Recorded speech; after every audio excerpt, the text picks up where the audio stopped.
أما بعد أعوذ بالله من الشيطان الرجيم بسم الله الرحمن الرحيم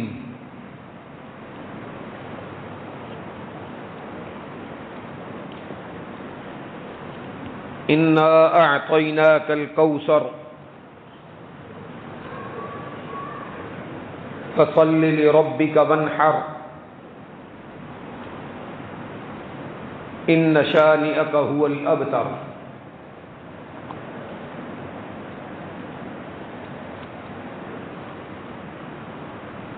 اللہ سبحانہ و تعالیٰ کے فضل اور کرم سے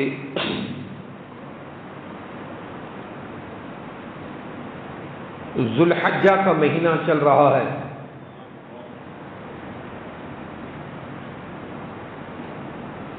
اسلام میں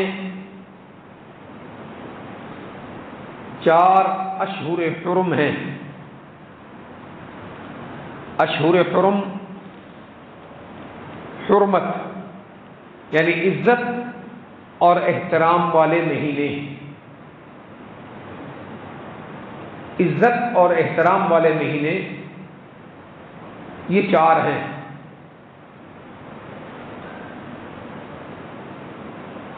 ذو القعدہ،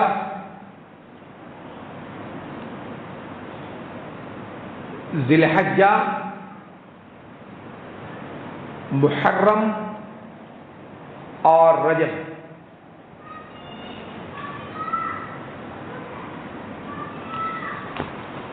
یہ 4 مہینے عزت اور احترام والے مہینے کہلاتے ہیں۔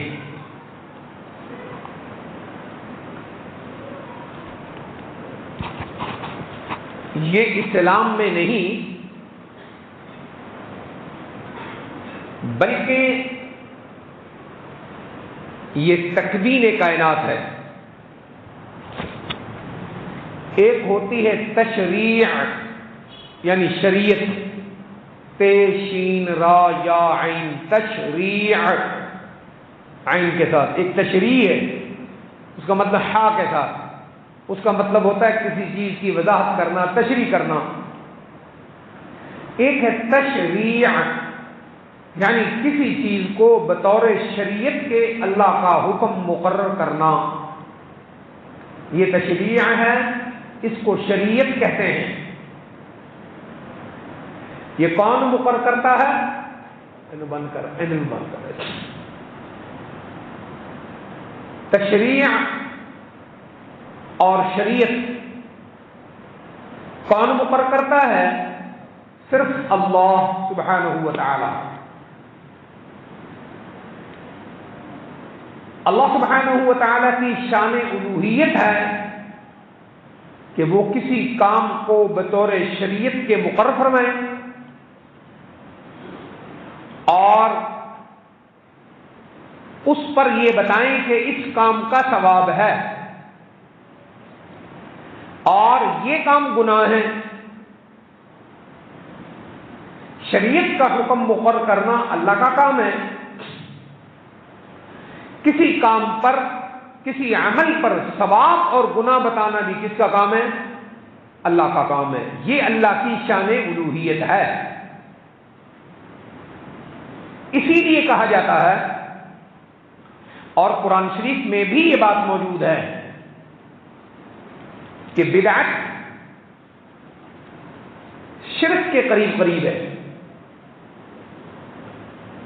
فقہا تو کہتے ہیں کہ بدعت شرک ہی کی بہن ہے، اور قرآن بدعت کو شرک کے ساتھ ساتھ شمار کرتا ہے۔ وحی الہی یعنی قرآن اور سنت، اس کی اتباع کو قرآن دین کہتا ہے اور اس کی اتباع کا حکم دیتا ہے۔ جو حکم اللہ سبحانہ و تعالی نے نازل نہیں فرمایا اس پر اسے کوئی بھی کرے اسے قرآن مشرکین کا راستہ کہتا ہے اور شرک کا راستہ کہتا ہے۔ سورت شورا پارہ نمبر 25 میں تو اگر کوئی آدمی اللہ کے مقرر کردہ حکم کے سوا کسی اور کے بتانے سے کسی کام کو ثواب سمجھ کر کرے تو اللہ نے کہا اس کے بتائے پر عمل کرنا، اس کو ثواب سمجھنا، یہ ایسا ہی ہے جیسے اس کو تم نے میرا شریک بنا دیا ہے۔ کیا راز ہے اس میں؟ یہی راز ہے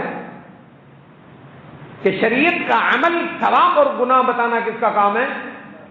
اللہ کا کام ہے، اور یہ کسی کام کو ثواب سمجھ کر کر رہا ہے کسی پیر فقیر درویش کے بتانے پر۔ اس پیر فقیر درویش کو کیا پتا کہ اس کام پہ ثواب ہے؟ اس کا تو نبی کو علم نہیں، نبی بھی تب بتائے گا جب اللہ وحی کرے گا۔ اس کو کہاں سے پتا لگا؟ علی نبینا وعلیہ الصلوات والسلام۔ تو میں نے کہا کہ یہ جو 4 مہینے ہیں یہ تشریع نہیں ہے، یہ تکوین ہے۔ تکوین، تشریع اور شریعت کا مطلب کیا ہے؟ اللہ نے کوئی حکم نبیوں پر اتارا، آدم علیہ السلام پہ اتارا، آدم علیہ السلام کے بعد کسی نبی پہ اتارا، جناب محمد مصطفیٰ صلی اللہ علیہ وسلم پر کوئی حکم اتارا۔ اس کو کیا کہتے ہیں؟ تشریع اور شریعت۔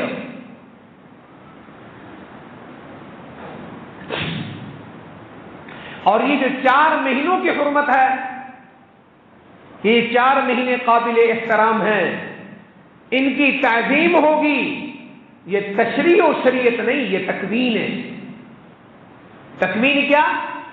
اللہ سبحانہ و تعالی نے کائنات کے لیے یہ فیصلہ فرمایا کہ ایسا ہوگا۔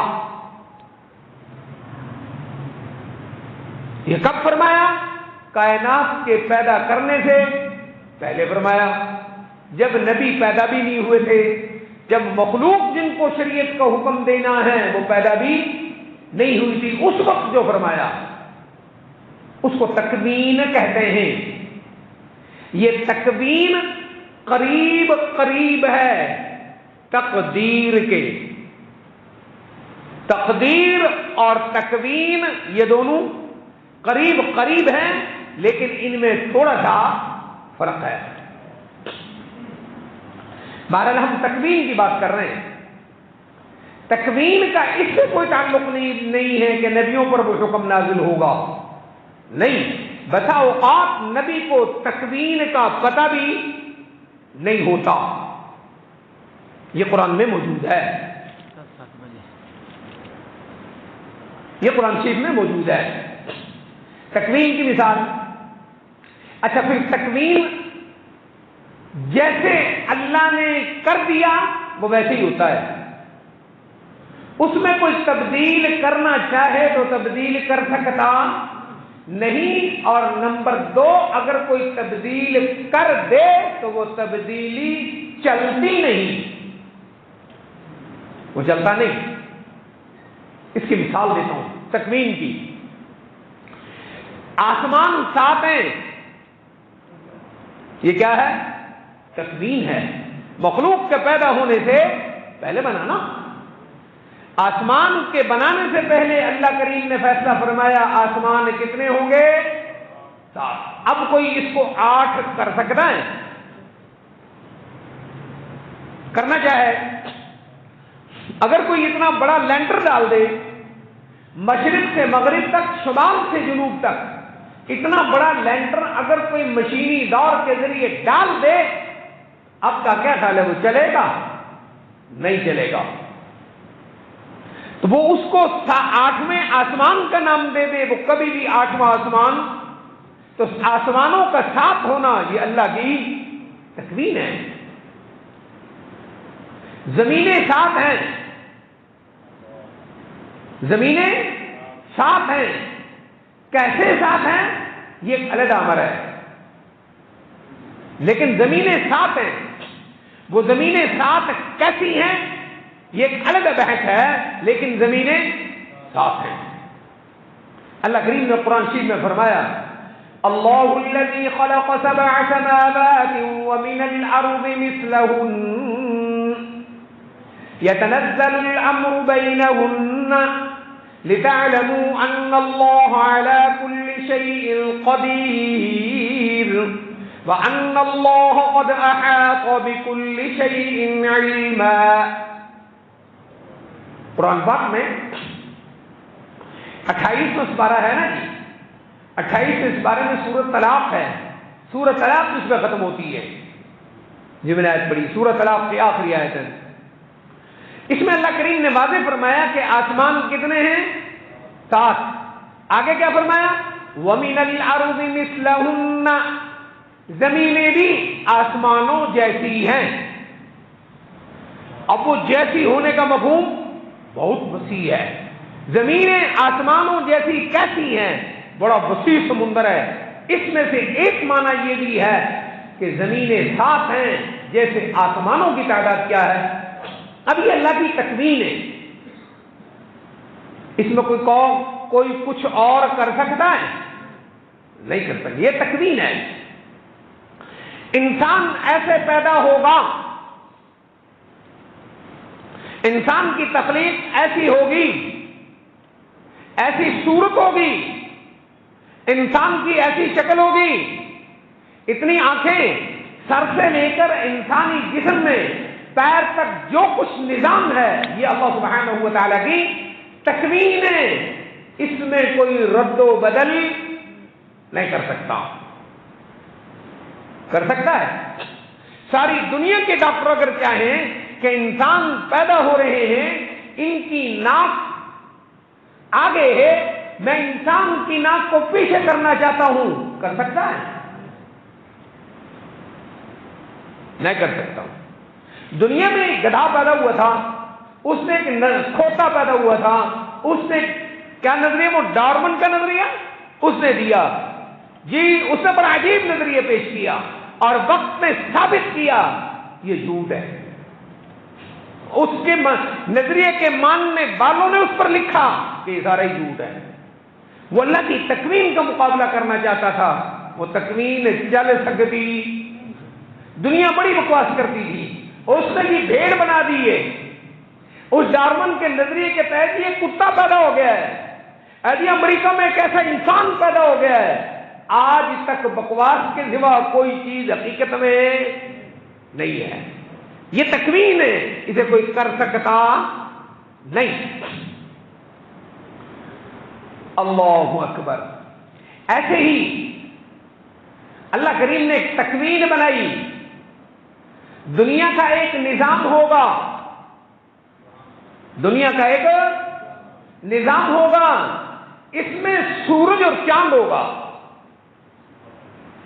هو الذي جعل الشمس ضياء والقمر نورا وقدره منازل.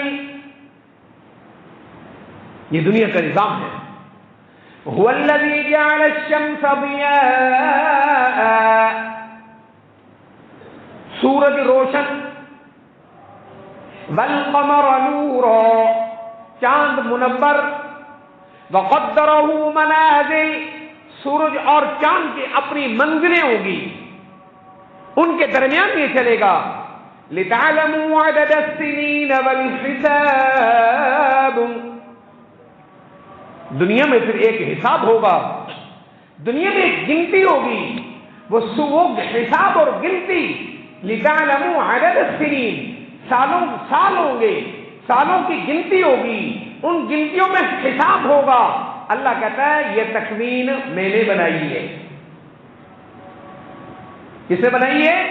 اللہ نے بنائی ہے. اب بتائیں، حساب اور ریاضی کی ایک تکوین ہے،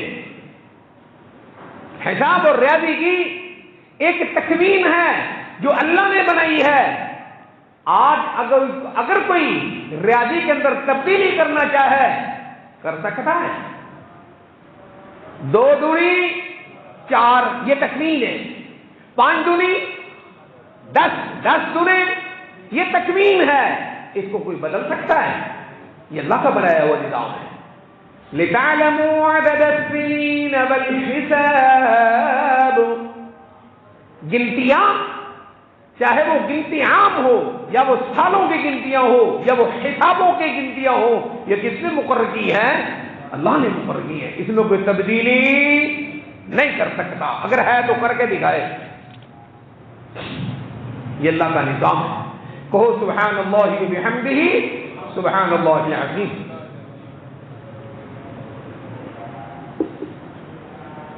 ہم آگے چلتے ہیں ذرا۔ اللہ کریم فرماتے ہیں یہ اس لیے بنا لِتَعْلَمُوا عَدَدَ السِّنِينَ، سالوں کی گنتیاں ہوں گی، سال ہوگا، سال کے مہینے ہوں گے، سال کے کتنے ہوں گے، کتنے مہینے ہوں گے؟ ان عدت الشہور عند اللہ 12 شہرا فی کتاب اللہ۔ اللہ فرماتے ہیں سبحان اللہ، کیا کچھ ہے قرآن میں؟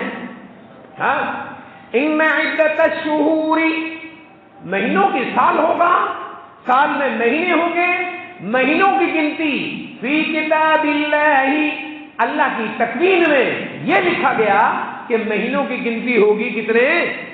12۔ سال کے مہینے کتنے ہوں گے؟ 12۔ اللہ کہتا ہے میں نے کائنات کو بنانے سے پہلے یہ نظام لکھ دیا۔ ہے کوئی جو سال کے مہینوں کو 12 کے بجائے 11 کر دے، 13 کر دے؟ رشیا نے ایک دفعہ یہ کیا تھا، روس نے ایک دفعہ یہ کیا تھا۔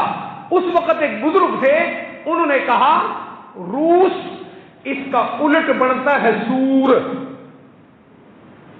روس کا کیا الٹ بنتا ہے؟ پڑھ کے دیکھ لو کیا بنتا ہے جی؟ سور۔ اور سور سے گندگی کے سوا کچھ نہیں آتا، اور پھر وہ ناکام بھی ہو گئے۔ اچھا خیر، 12 مہینے ہوں گے، ان 12 مہینوں میں 4 مہینے کون سے ہوں گے؟ حرمت والے ہوں گے۔ 12 مہینوں میں 4 مہینے حرمت والے، عزت والے ہوں گے۔ دیکھو قرآن کہتا ہے ان عدت الشہور عند اللہ 12 شہرا فی کتاب اللہ یوم خلق السماوات والارض، اللہ نے یہ مہینے سال کے 12 بنائے جس دن زمین و آسمان کو پیدا کرنے کا فیصلہ کیا، اس دن یہ فیصلہ کیا۔ مہینے کتنے ہوں گے؟ منہا 4 حرم، ان 12 مہینوں میں 4 مہینے عزت اور احترام والے ہوں گے۔ 4 مہینے عزت اور احترام والے ہوں گے۔ وہ کون سے 4 مہینے؟ ہمارے نبی نے بتایا صلی اللہ علیہ وسلم، وہ 4 مہینے عزت والے کون سے ہوں گے؟ ذی الحجہ، ذی القعدہ، یہ جو پچھلا مہینہ گزرا ہے ذو القعدہ، اور یہ ذو الحجہ جو اب چل رہا ہے، اور محرم، اس کے بعد رجب۔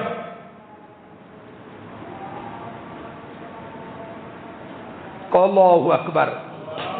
ایک بات یاد آئی مجھے، ایک بار درود پاک پڑھ، اللہم صلی علی محمد وعلی آلہ۔ حرمت والے مہینے کتنے ہوں گے؟ 4۔ کون کون سے؟ یہ جو پچھلا چاند گزرا ہے ذو القعدہ، اور یہ جو اب اس کا کیا نام ہے؟ ذو الحجہ، اس کے آگے کیا آئے گا؟ محرم۔ 3 مہینے لگاتار، 3 مہینے لگاتار۔ اس کے بعد سفر، ربیع الاول، ربیع الثانی، جمادی الاولیٰ، جمادی الثانی۔ 5 مہینوں کے بعد 4تھا مہینہ آتا ہے، اس کا نام کیا ہے؟ رجب۔ اللہ سے کوئی پوچھ سکتا ہے مولا محرم کے بعد 4تھا مہینہ ساتھ ہی کیوں نہیں رکھا؟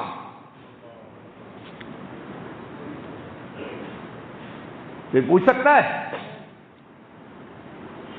اللہ حرمت والے مہینے 4 رکھنے تھے، تو نے رکھے۔ ایک ذو القعدہ، دوسرا یہ ذی الحج، اور تیسرا محرم۔ اس کے بعد 5 مہینوں کا وقفہ دے کر تو نے رجب کو رکھا ہے، کیوں؟ یہ اس کی شان الوہیت ہے۔ کیا کہا؟ یہ اس کی، جس کو جو چاہے مقرر کر دے، یہ اس کی شان وحدانیت ہے، یہ اس کی توحید ہے۔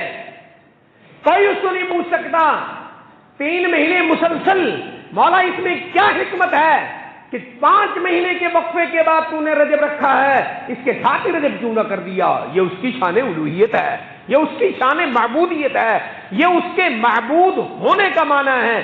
لا الہ الا اللہ، اللہ کے سوا کوئی معبود نہیں، اللہ کے سوا ان 4 مہینوں کو حرمت والا بنانے والا کوئی نہیں، اللہ کے سوا اللہ کو کوئی نہیں پوچھ سکتا۔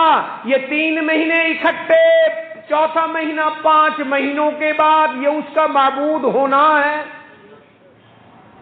اس سے سمجھ آئی بات آپ کو؟ لا الہ الا اللہ کی گہرائی کہاں تک ہے؟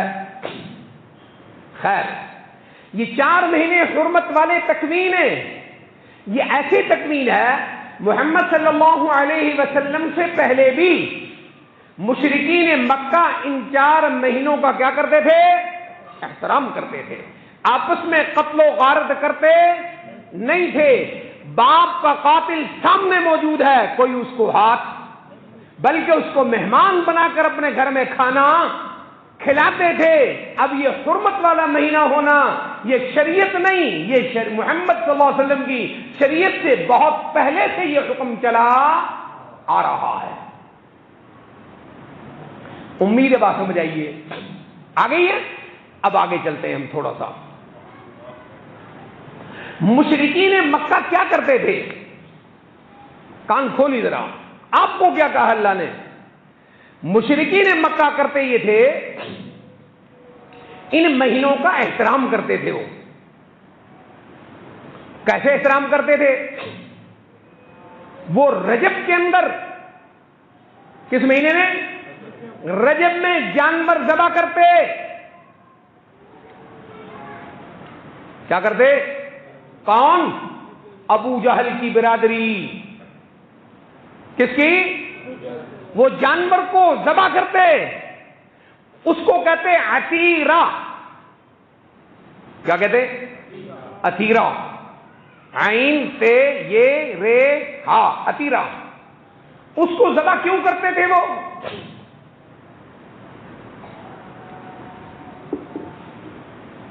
ان مہینوں کا احترام کرتے تھے، جانور ذبح کرتے۔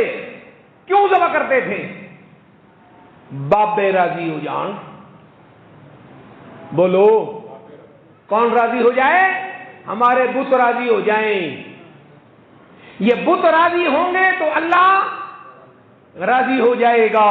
اللہ نے کہا نہیں، اللہ نے کیا کہا؟ نہیں، کسی کو راضی کرنے سے اللہ راضی نہیں ہوگا۔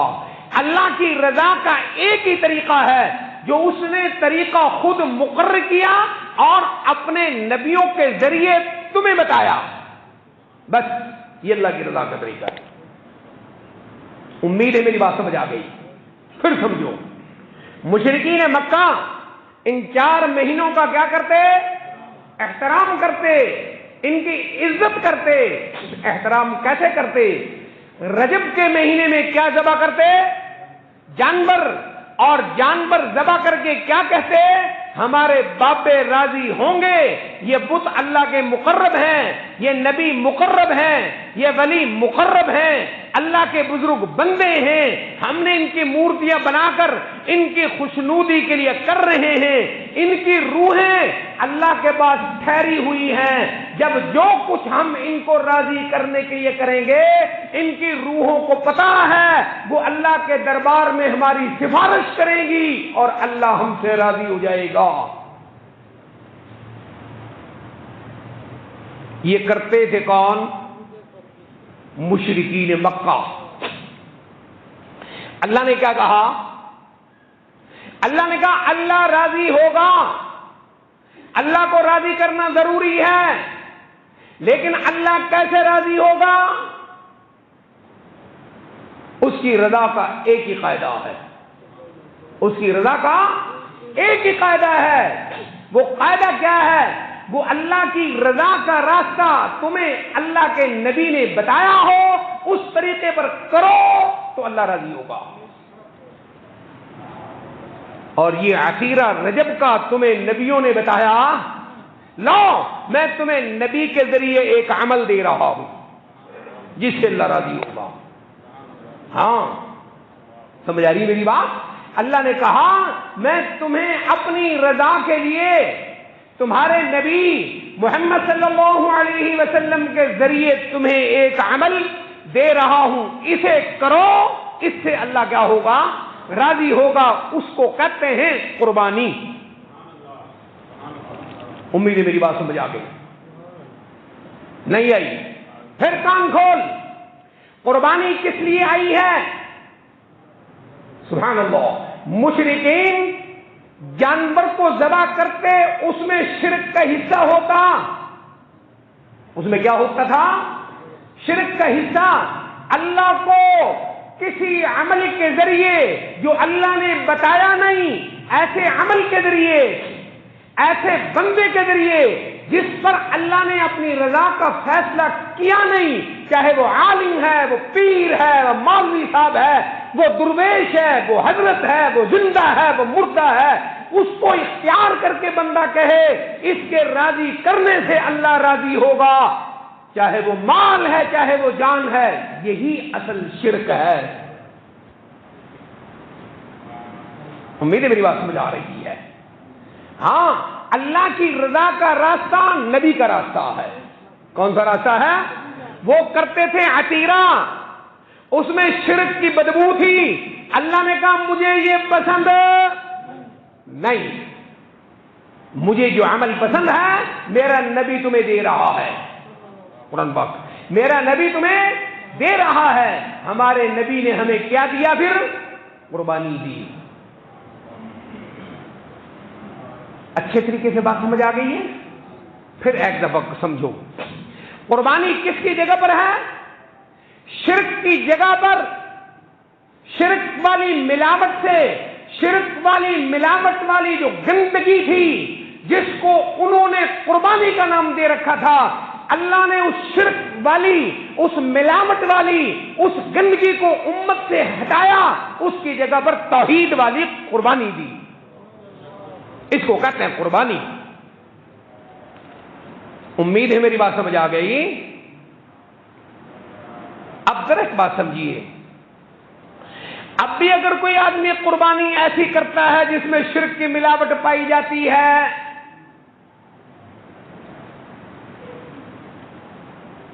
تو وہ مشرکین مکہ کا عتیرہ تو ہو سکتا ہے, محمد مصطفیٰ کی قربانی نہیں ہو سکتی. کیوں؟ یہ قربانی مقرر ہی اس لیے کی گئی ہے تاکہ شرک کی گندگی سے کیا ہو, پاک ہو. امید سمجھ آ رہی؟ ہاں, شرک کہاں سے شروع ہوتا ہے؟ اپنے نفس سے. کہاں سے؟ اللہ اس کو بھی برداشت نہیں کرتا. قربانی اتنا اونچا عمل ہے, قربانی یہ ہو تو وہ قربانی ہے, ورنہ باقی گند اور بکواس ہے, یہ چاہو کرتے رہو. قربانی نفس کی طہارت اور پاکیزگی سے شروع ہوتی ہے. کیوں؟ اس کی بنیاد کیا ہے؟ قربانی کی بنیاد حضرت ابراہیم علیہ السلام کی محبت اپنے بیٹے سے. ابراہیم علیہ السلام کی محبت کس سے؟ اکلوتا بیٹا جس کا کیا نام تھا؟ حضرت اسماعیل. اکلوتا بیٹا کیا نام تھا؟ حضرت اسماعیل. ابراہیم علیہ السلام کو اپنے بیٹے سے بڑی محبت تھی, اور اللہ نے ابراہیم علیہ السلام کو کیا بنا رکھا تھا؟ اپنا دوست. واتخذ اللہ ابراہیم خلیلا. ابراہیم دوست کس کا؟ اللہ کا. فرشتوں نے کہا مولا یہ آپ کا دوست ہے, اس کے دل میں آپ کی محبت بھی ہے اور بیٹے کی محبت بھی ہے. اور دل کی ملاوٹ اللہ کو پسند, بول, اللہ کو دل کی ملاوٹ پسند نہیں ہے. اللہ نے کہا نہیں, میرے ابراہیم کی اپنے بیٹے سے محبت صرف اتنی ہے جتنی ایک باپ کو اپنے بیٹے سے ہوتی ہے. اس محبت کا میری محبت سے تقابل نہیں، اور جہاں میرے ابراہیم کو میری محبت سے تقابل ہوا وہ بیٹے کو چھوڑ دے گا، مجھے لبیک کہے گا۔ یہ قربانی کی اصل ہے، اس کا نام قربانی نہیں ہے۔ پورے سال کی اپنی مرضی، نماز ایک پڑھتا نہیں اور لیے پھرتا ہے اونٹ، یہ خود اونٹ ہے، اس کی اونٹ کی قربانی منظور نہیں جب تک کہ اپنے نفس کی قربانی نہ دے گی۔ پہلے نفس کی قربانی دے۔ اللہ کریم نے پھر تقابل فرمایا، بڑا عجیب تقابل فرمایا۔ اللہ کو یہ عمل ایسے پسند ہے، اللہ کو توحید ایسی پسند ہے، اللہ کو اسلام ایسا پسند ہے۔ ہاں پھر دیکھو کیسے کیسے ابراہیم علیہ السلام کو اللہ نے جھجوڑا۔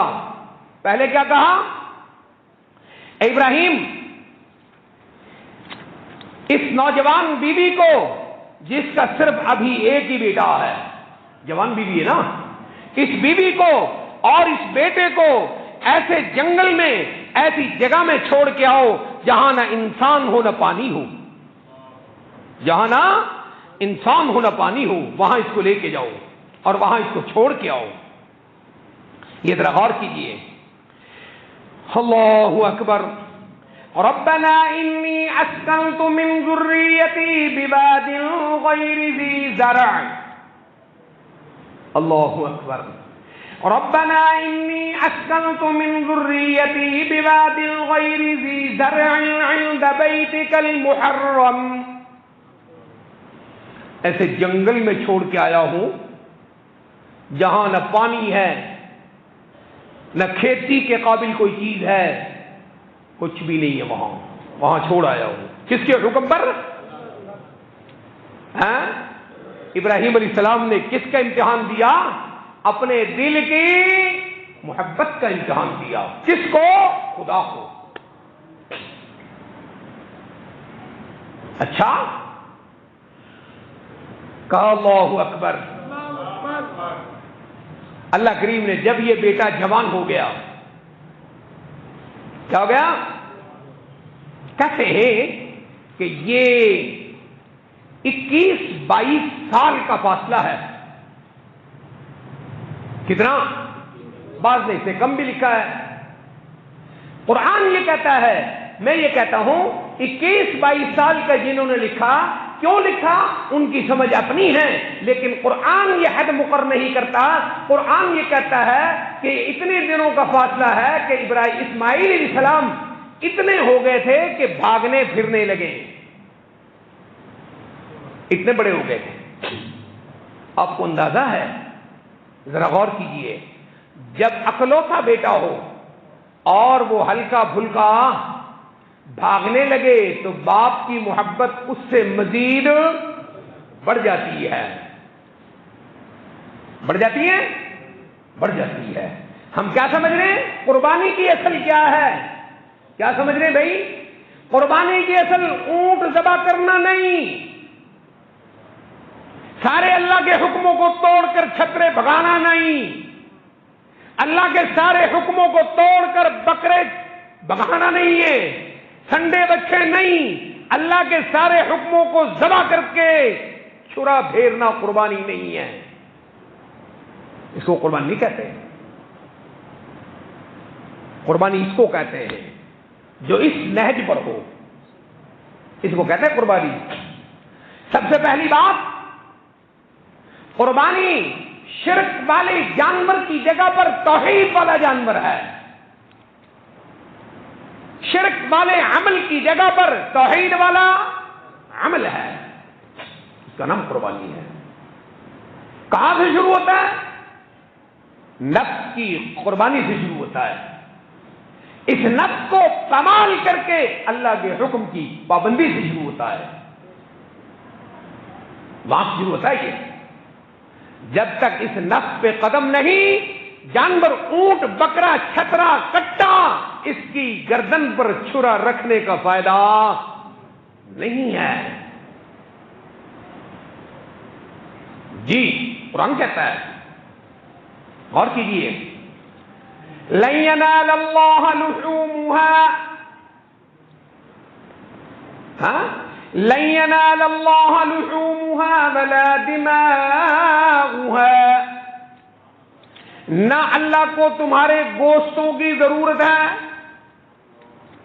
لن ينال اللہ لحومها، اللہ کو تیرا گوشت نہیں چاہیے اور نہ ہی اللہ تک تیرا گوشت پہنچتا ہے، اللہ تک تیرا گوشت نہیں پہنچتا، ولا دماؤها، تیرے جانوروں کا خون بھی اللہ تک نہیں پہنچتا، اللہ تک کیا پہنچتا ہے؟ ولکن ینالہ التقوی، کیا پہنچتا ہے؟ بولیے بولیے، ولکن ینالہ التقوی، کیا پہنچتا ہے؟ پھر بولیے، لن ينال اللہ لحومها ولا دماؤها ولكن ينالہ التقوی منکم، اللہ کو نہ تمہارا گوشت پہنچتا ہے نہ خون، کیا پہنچتا ہے؟ ولكن ينالہ التقوی منکم، تمہارا تقوی پہنچتا ہے۔ رہا یہ کہ تو جانور کو ذبح کر رہا ہے تو جانور کا ذبح کرنا تیرا کمال نہیں، كذلك سخرها لكم لتكبروا الله على ما هداكم وَلَعَلَّكُمْ تَشْكُرُونَ، یہ جو جانور کو تو ذبح کر رہا ہے، اونٹ بیل بچے کو، یہ اللہ نے اس کی گردن تیرے ہاتھ میں دی ہے، اگر اللہ اس جانور کی گردن تیرے ہاتھ میں نہ دیتا تو تو اس جانور کو کنٹرول کر سکتا کوئی؟ اللہ اکبر، کیا پہنچتا اللہ کو؟ وَلَكِنْ يَنَالُهُ التَّقْوَى، کیا پہنچتا ہے؟ تمہارا تو تقوی کسے کہتے ہیں؟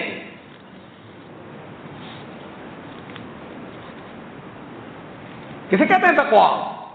یہ سورہ حج کی آیت ہے، سورۃ الحج آیت نمبر 37۔ تقوی پہنچتا ہے، کسے کہتے ہیں تقوی؟ اونٹ گاں ذبح کرنے والے کو نہیں، الف لام میم، اوہ سبحان اللہ،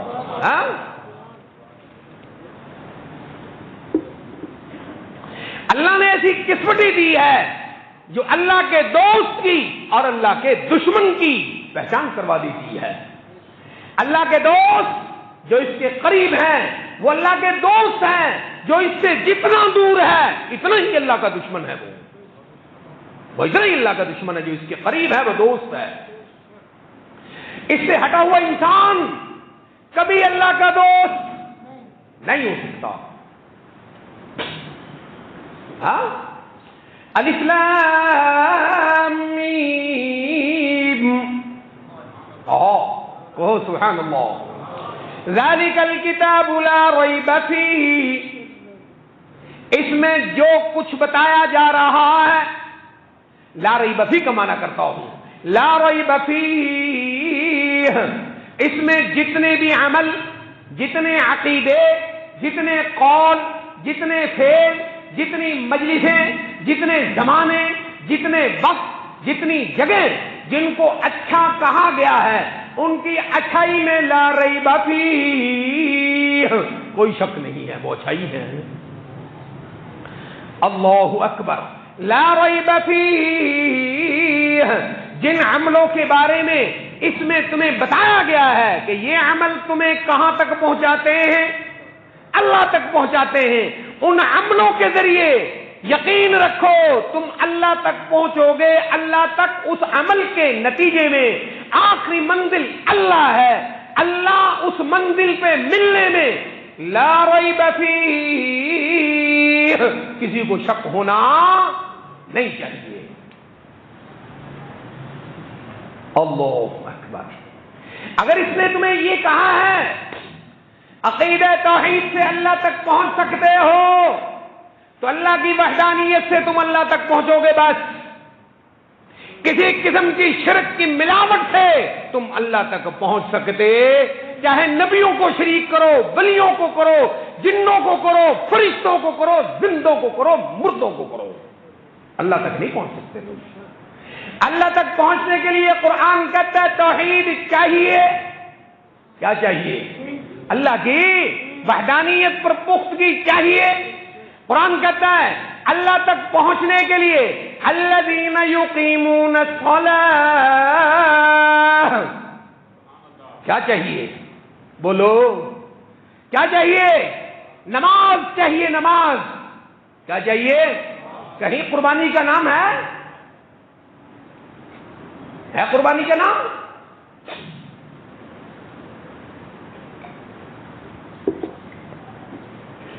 الذین یقیمون الصلاۃ، اللہ تک پہنچنے کے لیے یہ چاہیے.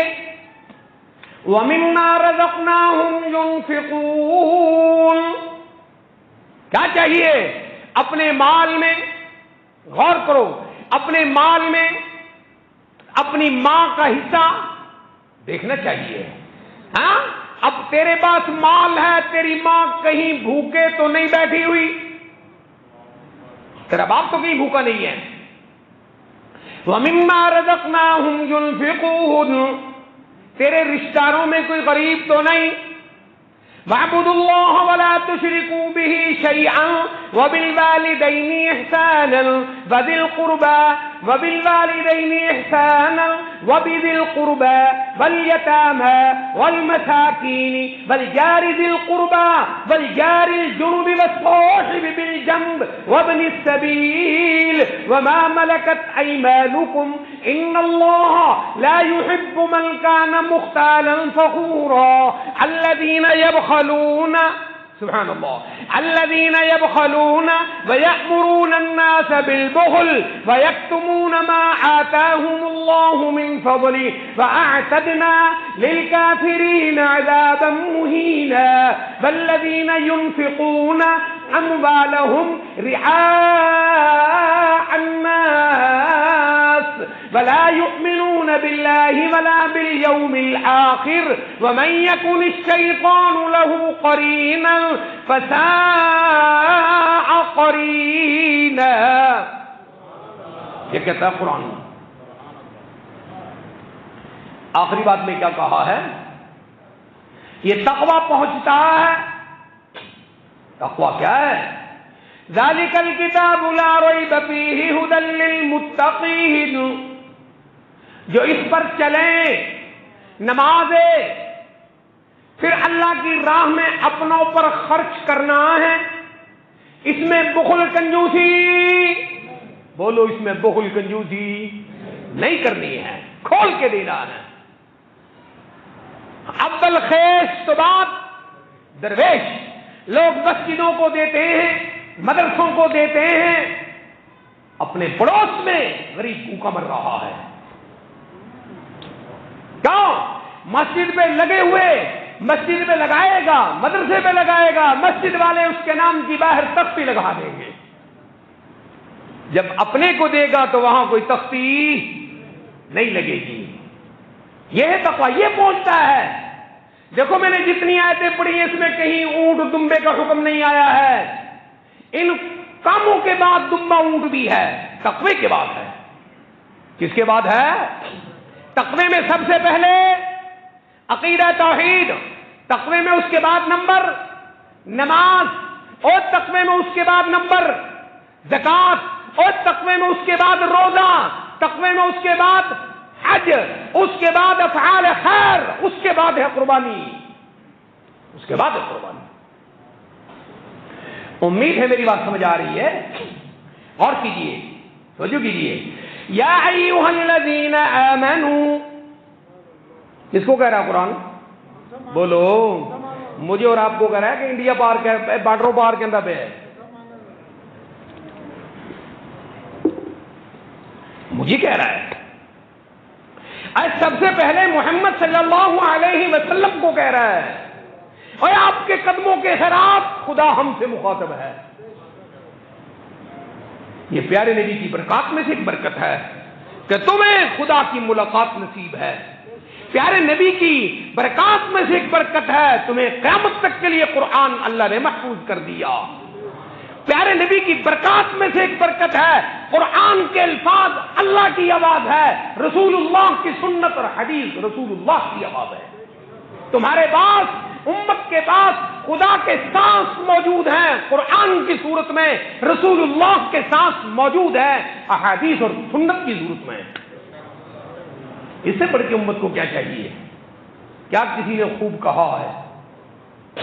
سنا دوں ایک شعر؟ ہاں، اللہ اکبر، درود پاک پڑھ ایک بار۔ تجھے بڑا قیمتی شعر سناؤں۔ اللہ اکبر، اللہم صلی علی محمد وعلی آل محمد۔ سناؤں شعر؟ کیا کہا میں نے؟ قرآن کی صورت میں تیرے پاس اللہ کے سانس موجود ہیں۔ کتنا بڑا بدبخت انسان ہے وہ جو کان میں کنجریاں تو سنتا ہے، خدا کا قرآن نہیں پڑھتا اور سنتا۔ کیا بدنصیبی ہے اس انسان کی۔ سوتا ہے کان میں پھر کنجریاں، جاگتا ہے پھر کنجر، چلئی پھر گئے قربانی دا اٹھ، نماز کے قریب جاتا نہیں، کرتا قربانی ہے۔ یہ قربانی نہیں ہے۔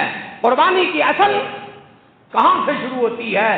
ابراہیم کے نفس کی قربانی سے۔ اللہ نے دکھایا میرے فرشتوں، ابراہیم کے دل میں محبت میری ہے۔ بیوی اور بیٹے کی محبت اتنی ہے جتنی انسانوں کو بیوی بیٹے کی محبت ہوتی ہے۔ دیکھو میرے حکم پر، ربنا انی اسکنت من ذریتی بواد غیر ذی زرع عند بیتک المحرم، جنگلوں میں جہاں دائیں آگے پیچھے بائیں دائیں ہر طرف پہاڑ ہی پہاڑ ہے، اس وقت کعبۃ اللہ بھی سامنے نہیں تھا۔ کعبے کی تعمیر تو جو ابراہیم آدم علیہ السلام نے کی وہ ملیا میٹ ہو کر ریت میں دب چکی تھی۔ پھر اللہ نے ابراہیم کو بتائی، وَإِذْ يَرْفَعُ إِبْرَاهِيمُ الْقَوَاعِدَ مِنَ الْبَيْتِ وَإِسْمَاعِيلُ رَبَّنَا تَقَبَّلْ مِنَّا إِنَّكَ أَنْتَ السَّمِيعُ الْعَلِيمُ۔ سبحان اللہ۔ ابراہیم علیہ السلام نے کعبہ بنایا۔ کیا بنایا؟ کعبہ بنایا۔ کعبہ بنانے کے بعد سب سے پہلے اللہ سے دعا کی دعا کی تھی، میں کامل ہو گیا۔ بولو، آج تو لوگ ایک تسبیح پڑھ کے سمجھتا میں نے نماز، ایک فیس بک اور یوٹیوب پر قرآن کی آیت کا ترجمہ پتہ نہیں وہ بھی غلط ہے کہ صحیح، میں نے بس میں کامل ہو گیا۔ ہاں، استنجے کا طریقہ آتا نہیں اور بکواس کرتا ہے فقہا کو، 3 حدیثیں پڑھ کے سمجھنے میں کامل ہو گیا۔ ایسا نہیں۔ ابراہیم علیہ السلام نے کعبہ بنا کے کہا، اللہ سے مانگا، کسے؟ کیا مانگا؟ وہ مانگا جو آج تیرے دروازے پہ دھکے کھاتا ہے، جس کو تو اپنے گھر کے اندر آنے دینے کو تیار نہیں، وہ مانگا۔ وہ کیا چیز ہے ویسے جو آپ کے گھر میں دھکے کھاتی ہے؟ وہ اسلام ہے۔ وہ کیا چیز ہے جو آپ کے گھر میں دھکے کھاتا ہے؟ وہ خدا کا قرآن ہے۔ تو اس کی شکل پسند نہیں کرتا، اس کو اپنے گھر میں پسند نہیں کرتا، اپنی حکومت میں پسند نہیں کرتا، اپنی جان میں پسند نہیں کرتا، اپنے عمل میں پسند نہیں کرتا، قرآن کو دھکے اس سے زیادہ کون مارے گا؟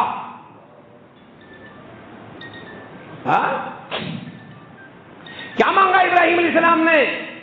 کان کھولیے، وَإِذْ يَرْفَعُ إِبْرَاهِيمُ الْقَوَاعِدَ مِنَ الْبَيْتِ، جب ابراہیم علیہ السلام کعبے کو بنا چکے، وَإِسْمَاعِيلُ، اسماعیل اور ابراہیم کعبے کو تعمیر کر چکے، جب تعمیر ہو گئی تو اللہ سے رو کر مانگا۔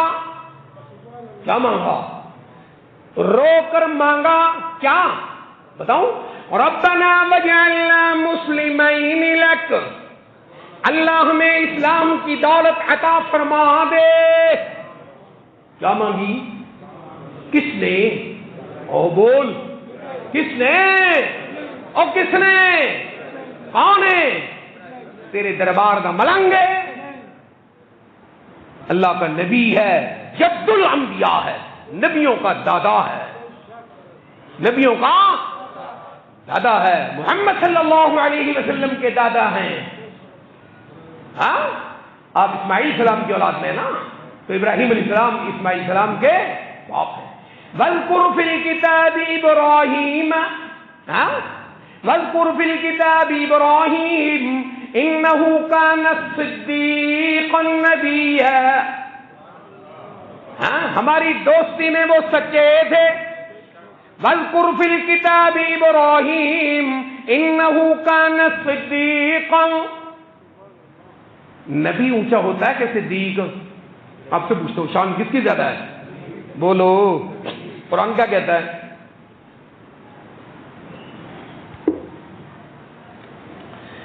نبی اونچا ہوتا ہے کہ صدیق؟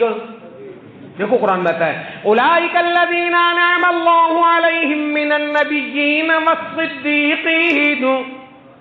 پہلے نبی پھر، اور جب ابراہیم کی باری آئی تو قرآن کیا کہتا ہے؟ وَاذْكُرْ فِي الْكِتَابِ إِبْرَاهِيمَ إِنَّهُ كَانَ صِدِّيقًا نَبِيًّا. کیا فرق ہے قرآن میں؟ پہلے کس کا نام لیا ہے؟ عام ساری دنیا ہو تو پہلے کون ہیں؟ نبی ہیں. پھر کون ہیں؟ اولئک الذین انعم اللہ علیہم من النبیین والصدیقین، من النبیین والصدیقین والشہداء والصالحین وحسن اولئک رفیقا ذلک الفضل من اللہ وکفی باللہ علیما. کیا قرآن موتی چھوڑتا ہے؟ وقت نہیں. ساری دنیا کی باری ہو تو پہلے درجہ کن کا؟ نبی کا. پھر درجہ صدیقین کا.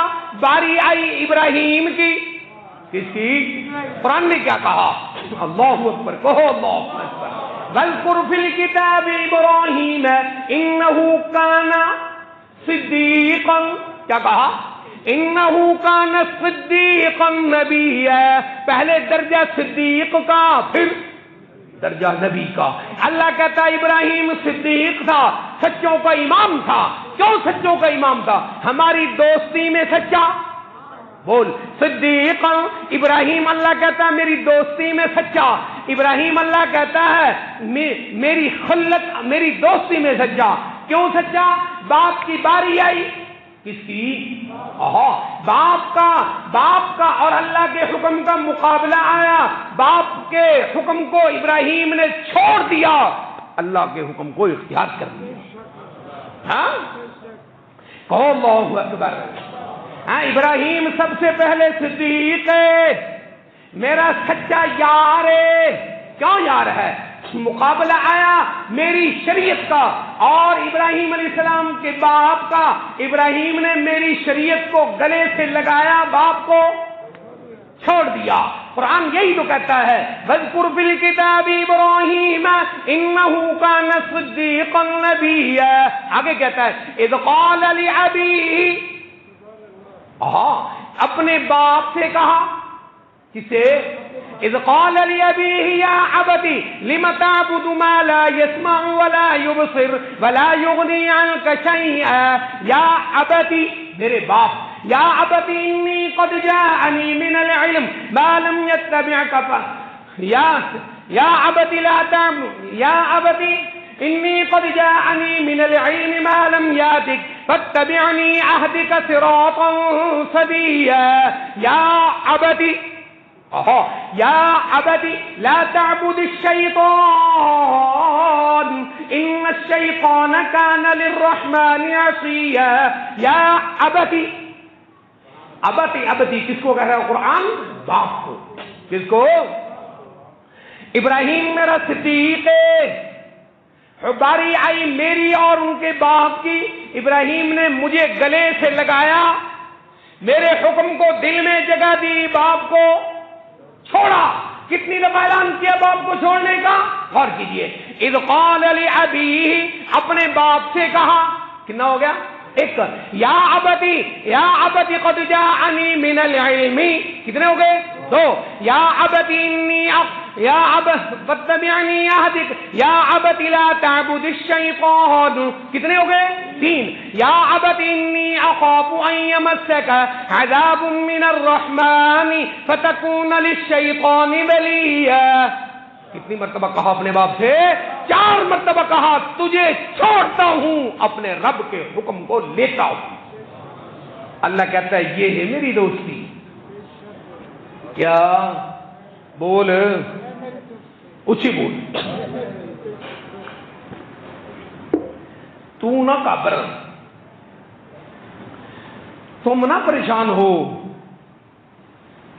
کہ کہیں قرآن ہمیں کہے باپ دادے جو پچھوں کر دے آئے، جاہل بالوی کتے پیر تے گندے آنڈے تے یورپ دا گند، دنیا پرستی کی گندگی جو تمہیں تعلیم دے گے، میرا پیو تے سارا گند کرتا رہا تو میں کیوں چھڈا؟ تمہیں نہیں کہہ رہا، تو اپنی جگہ تے لگا رہی. قرآن پاک جو مرضی آکھے تینوں، قرآن پاک جو مرضی کہتا رہے، تیری سوئی اپنی جگہ تے کھلوتی رہنی چاہیے. یہ فرق نہیں آنا چاہیے. تو جب نعرے کی باری آئے تو نعرہ سب کو کیوں چماری؟ پھر نہیں کہنا کچھ. تمہیں ٹینشن تو نہیں جو قرآن ہمیں کہہ رہا ہے؟ کس کو کہہ رہا ہے ویسے ہی؟ اب کابری نا ہندوؤں پہ آتا ہے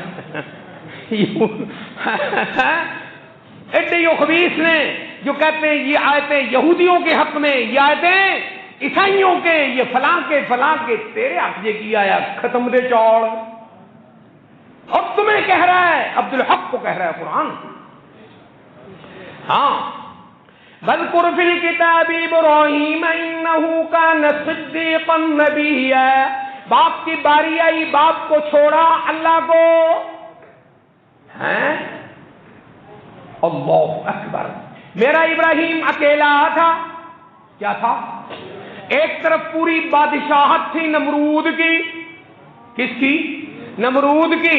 نمرود اپنی منواتا تھا، ابراہیم کے سامنے میرا حکم تھا. پھر کیا ہوا؟ پھر کیا ہوا؟ تو قرآن کہتا ہے پھر یہ ہوا. الم تر الی الذی حاج ابراہیم فی ربہ ان آتاہ اللہ الملک. دنیا میں ایک ناقدرہ انسان تھا جس کو ہم نے عزت و بادشاہت سے نوازا تھا. وہ اس بادشاہت جو میں نے دی تھی اس کو لے کر میرے ہی مقابلے میں کھڑا ہو گیا. پھر اس کے مقابلے کے لیے ایک فقیر عاجز جس کے گھر میں روٹی کھانے کو ایک ٹائم کا آٹا نہیں، جس کے گھر میں روٹی کھانے کو ایک کوئی گل نہیں. صلی اللہ علیہ وآلہ آلہ وصحبہ وبارک وسلم.